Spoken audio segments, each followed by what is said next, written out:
Hello, welcome to the weather update. It's 10 o'clock, September 8th, 2021. And a day filled with increasing clouds with sunshine and a really strong south wind. The humidity was high, and this is the approaching cold front that you're looking at right here on this satellite image. And you can see this approaching cold front, and it looks like a possible wave trying to develop along it. And it's going to have impacts for tomorrow's forecast as well. Looking at the radar, you can see we've got severe thunderstorms. Purple moving into New Jersey and also in Pennsylvania, going through the mid-Atlantic. This is the cold front right here. You can see here it is right here. And then you see this other area of disturbed weather off the Delmarva. And this is the cold front right here that we are looking at. And there is a severe thunderstorm watch in effect for parts of New Jersey. You can see the pink there. Parts of New Jersey, not the southern part, but I have a feeling this may be winding up being migrated eastward, perhaps. And of course, the last thing that anyone needs is more rain, and that is what unfortunately is going to happen over the next 20 hours or so, or 15 to 20 hours, depending on where you are. Let's look at the radar on this as well. You get an idea of the movement here. That we'll put this in here. And you can see this front is moving in our direction. But it is starting to slow down a little bit. And this is, we're going to be dealing with a little stall front syndrome because of this front. Let's go looking at the weather map right now. And you can see some of these wind gusts now. 25-mile-an-hour gusts, some really strong southerly winds here. It is quite humid out there as well, bringing dew points up into the low 70s across our area. And temperatures are in the mid-70s. With this strong sea breeze that we have. At least it was a strong sea breeze, which kept the temperatures down today. Let's look at what our high temperatures were today. So highs generally still managed to get into the low 80s before that breeze kicked in on Long Island, and then the temperatures dropped a little more into the mid-70s by the afternoon. We can look at the city, what the highs were there. 82 in Central Park, 86 at LaGuardia, 81 at JFK. In Jersey, a lot warmer in Jersey. Look at this. Did Newark hit 87? I think they did. That's Linden Airport. Let's see, 88 at, it's Woodbridge. Where's Newark? Newark got up to 88 degrees. Wow. So a lot hotter in Jersey, just as I expected. Looks like it was 87 in Toms River. 84 in downtown Toms River, 85 at Lakehurst. There's an 87. So yeah, they had to deal with mid 80s. We had to deal with low 80s pretty much throughout the day. And we'll look at some of the observations here. Farmingdale. So we'll look at Farmingdale. You can load these observations. I'm not going to go through all of them here. We'll look at Farmingdale and we can get that to load because, you know, it takes forever to load these things now. You know. It really does, and it's really annoying. It's really, really annoying. It's just, see, it just spins. It just doesn't load at all. This is a problem. I don't have patience for this tonight, so I'm not going to wait. Now, Wonder Map isn't loading. All right, let's look at some of the stations on here. We'll look at. We're just going to look at North Patchogue today. Let's see what the conditions were. We'll look at North Patchogue, and we'll look at Mineola. So, let's see, 73 right now. See, it's a muggy night. That's for sure. It's humid. Let's see what his highs were. So, we got up to 80. So, that's pretty representative of the island here. Around 80, and dew points in the low 70s, pretty much. That strong south wind kept temperatures from getting too hot. So, it's pretty much around 80. But if you were right on the beach, right on the South Shore, it was probably even cooler than that. Like, let's see, Bellport Yacht Club is missing. All right, well, we'll do this observation here in Patchogue. We'll look at instead, see if it was cooler right on the water, because I bet it was. I bet you they didn't even get it. Yeah, they didn't even get up to 80. So if you're right on the South Shore, you're only in the mid 70s, pretty much. Whereas if you're further north and inland, like we can look at the middle of the island here, we can look at Williston Park. Sure is a lot warmer there. So look at that.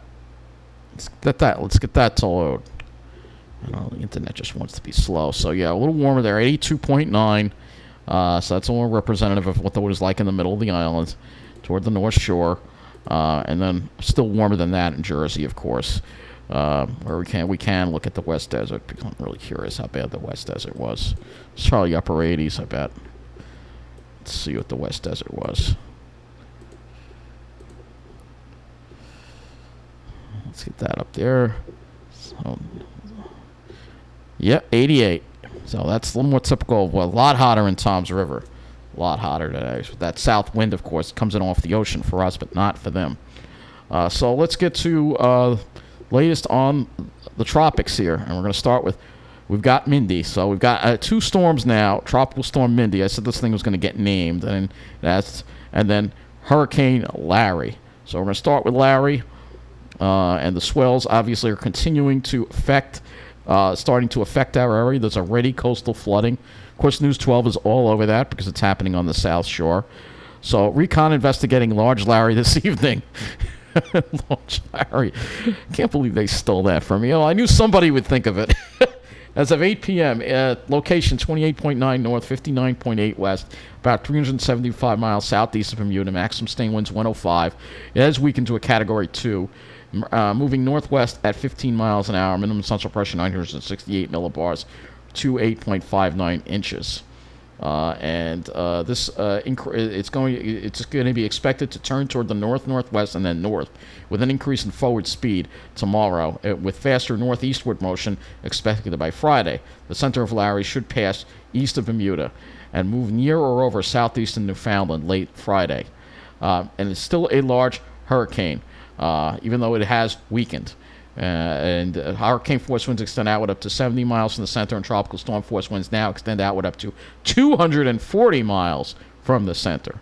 So a large storm, and we're going to go look at the map, the cone right here, and you can see it's going to stay a hurricane, believe it or not.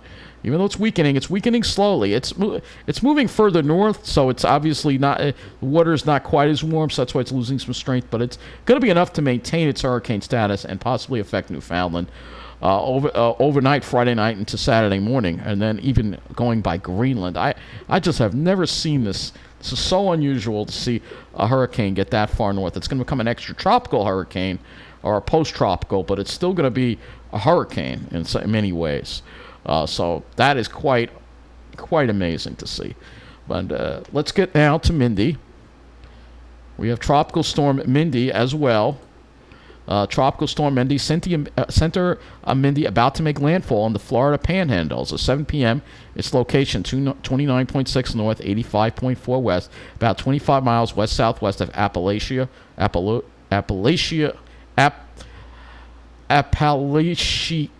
Florida.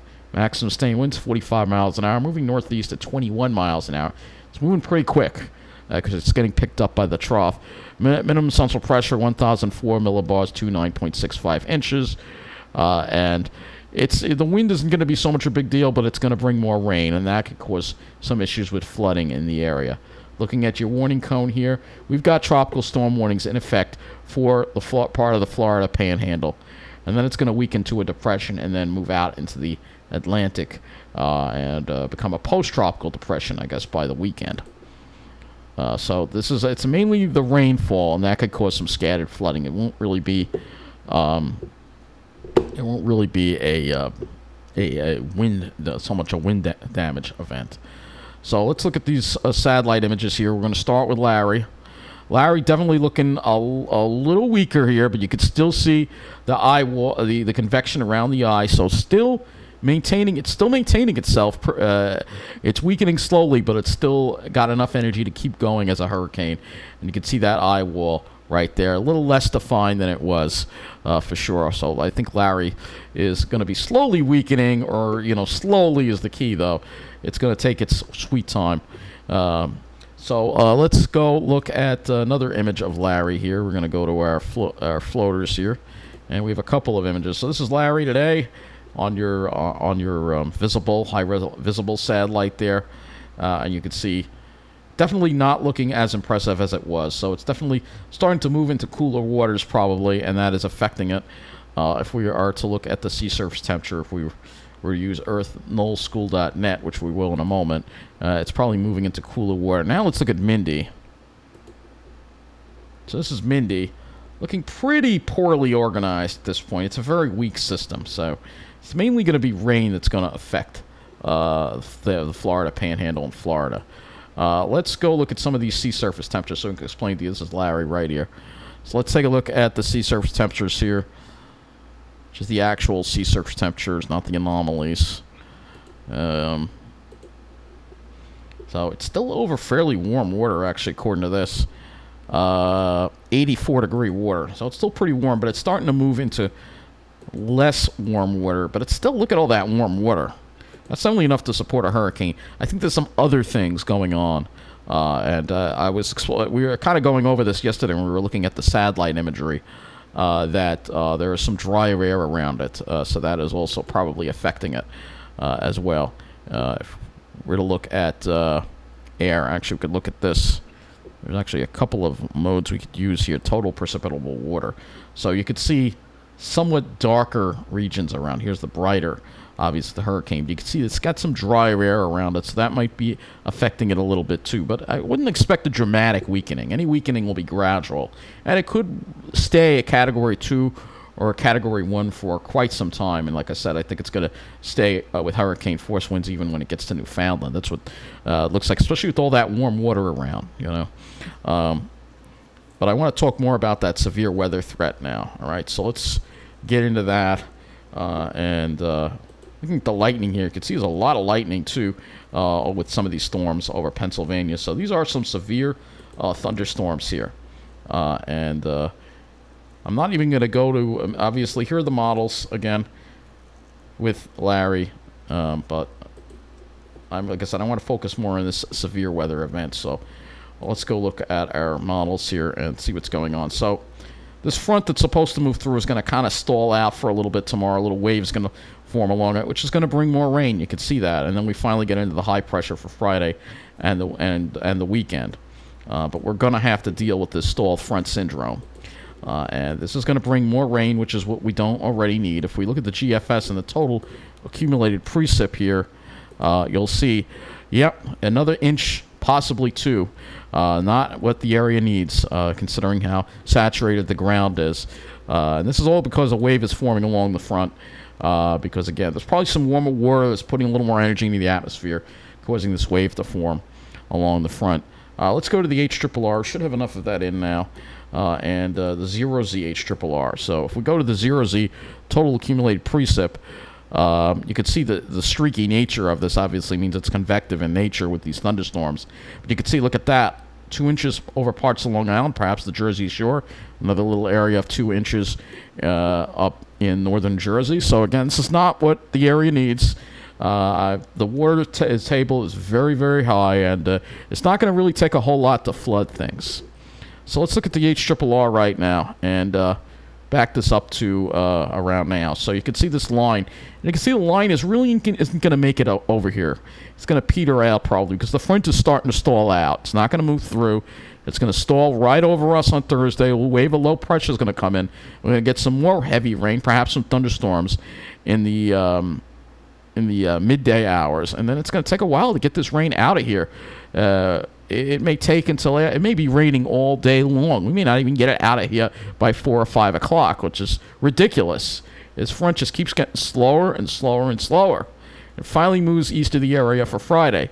But again, the damage is going to be done. More rain across our area, and that is going to cause some serious problems with the flooding.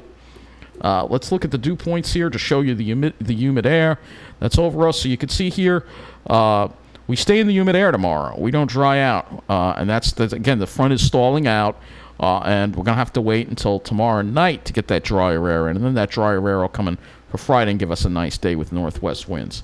Looking at the temperatures here. Here are the temperatures, and tomorrow obviously won't be that warm, obviously with the showers around. Friday looks like a nice day. Temperatures in the 70s. It's going to be nice after that, but we're going to have a nice weekend after that, but we've got to get through tomorrow, and tomorrow is going to suck. Let me look at the NAM as well, and we'll go to the 18Z NAM. That's the earliest one I've got. with the precipitation. And we can look also at this as well. We'll look at the 3 kilometer. So here's this front, and the NAM actually slows the front down. It actually dissipates the first line, forms another line with the front, and brings that line through early in the morning, probably around, say, 4, 5, 6 a.m. This with some really severe thunderstorms you can see there. And then another batch of rain with the wave forms in the noon to afternoon hours that brings even more rain across the area. And like I said, it doesn't really shut off until after the NAM, trying not to shut off until 7, 8 o'clock. And this, again, is going to bring a lot of rain. So if we look at the total accumulated precip here, again, you see that potential. 1 to 2 inches of rain looks like a good possibility across our area now. You're going to get like a 1-2 punch, one from the front and then the second from the low that forms along this line, courtesy of stall front syndrome. As far as the skies, obviously, there's going to be clouds around. For going to be overcast, but for Friday, we clear it out. Maybe some cumulus in the afternoon, but we should clear it out, and it should get a lot better for then. And then the weekend, of course, should be nice as well. But we've got to get through the severe weather. Let's go to Ventus Sky right now. We're going to look at the Cape over our area right now. And Cape levels aren't that impressive right now. We'll move this to 5. Let's actually move this to tomorrow here. Start off tomorrow here, Thursday. So you see the Cape levels aren't that impressive on the HRRR. Oddly enough, it's using the HRRR, but it's keeping the... We are looking at Thursday, right? Yeah. So it does seem to have the front through, but it seems to have more of a... So I'm a little confused by this. With the Cape levels the way they are, it doesn't look like severe weather tomorrow. But when you look at the rendering on the actual model, let's see if we can actually change the model here. And look at Cape level on the GFS. It's not really impressive Cape level. See, it's mostly off to the west. But we've got to be cautioned about this because, again, there's a lot of moisture. The models underestimate things constantly. And we're going to have to really watch out for that threat of severe weather. Let me go to the Storm Prediction Center right now. And we're going to look at the current thing here. So this is today's convective outlook. And you'll see here, you have that slight risk just west of our area. We're in a marginal risk. So we're close enough that we're going to have to keep an eye on this activity. And if we go for tomorrow, there's no severe for tomorrow. So the threat is mainly tonight into the overnight hours in the morning that we're going to have to watch for this severe threat. And then, of course, there's the surf from which we already know about, and I went over it yesterday with Larry. That we're already starting to see the surf come up already from Larry, and it's not even that close, which is pretty impressive to say the least. So expect a rainy day tomorrow. Not what we need. Another rainy day, and we could wind up getting quite a bit of rain. And I'm really concerned about the flooding risk for tomorrow, given what the models at least are producing. They're slowing this front down, stalling it out, forming a wave along it. And that's not what we want to see at all. And the reason it's happening, if we go and we look at the jet stream here, you'll see that we have this trough coming through, but the trough kind of curves a little bit into this. It kind of backs, almost tilts a little bit, and that slows the front down enough. And then we're going to have to wait until later Thursday night, Friday to get this front through, and that's what's going to help this out with the severe weather. All right. And then, of course, there's also the wind factor, too, which we've got to go over. We've got some strong winds out there as well. So let me go to windy.com as well, and we'll look at that as well. And you can see here, if we look at our wind gusts, you can see we're seeing those gusts up around 30 miles an hour. And that's going to continue overnight until this wave gets a little further east. You can see some eastern parts of the area on the east end are still going to be dealing with it. All right. And that is going to be a big problem. And, of course, the waves. We're seeing those waves starting to come up from Larry already, which is pretty impressive to see that even it's going ahead of models. Because once we get to it Friday, you can see things are really going to get impressive here. This is just going to be bad. People don't realize that this is going to be pretty bad The flooding we're seeing. You got to remember sea levels are rising too. So we're again, News 12 is all over it because it's affecting the South Shore. But this is going to be bad. It's going to be bad. It's almost like we're going to see hurricane effects, even though we're not getting hit by Larry. It's close enough that it's going to affect us. And you can see that right here. We are going to see significant impacts along the coast. Expect significant beach erosion and flooding of the beaches, flooding and inundation, because we will be seeing a storm surge from Larry, even though we're not getting hit by it. So I guess that's going to wrap up as Mother Nature's wrath continues. We thought we were going to have some peace here and not have to deal with any of this crap for a while, but these are the times we're in. So take care and have a good night.